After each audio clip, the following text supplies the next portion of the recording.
জামাতের মুখে এই কথা শুনতে যে জামাত আগেও যা ছিল এখনো তাই আছে।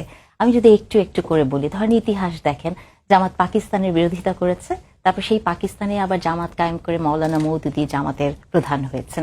জামাত বাংলাদেশের অস্তিত্বকে অস্বীকার করেছে এবং তারপরে বাংলাদেশেই জামাত রাজনীতি করছে। আবার আমার ভাই নিজেই বললেন যে জামাতের শফিকুর রহমান সাহেব উনি জাসদ করতেন, জাসদ থেকে উনি আবার জামাত হয়েছেন, তাই না?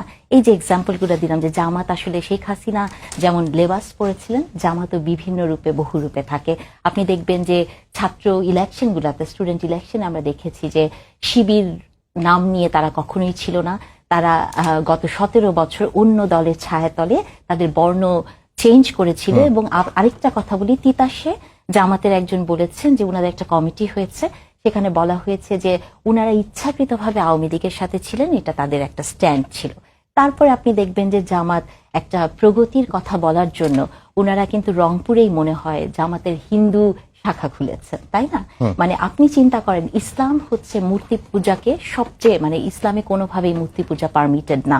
তাহলে জামাতে ইসলামী ওনারা কি করেন, ওনারা একটা জামাতে ইসলামী শাখা খুলেছেন যেটা হিন্দুদের দিয়ে, হিন্দু শাখা জামাত ইসলাম। তাহলে এটাই হচ্ছে একটা সিম্পল এক্সাম্পল যে জামাত হচ্ছে এমন একটি দল যারা বহু রূপে বহু সময় বহুভাবে থাকে এবং জামাত সবসময় উইন উইন গেম প্লে করে। দেখবেন যে গত 17 বছরেও জামাত যেহেতু অন্য একটা লেবাসে ছিল, তারা উইন উইন সিচুয়েশন ছিল যেটা অন্য রাজনৈতিক দলগুলো থাকতে পারে না।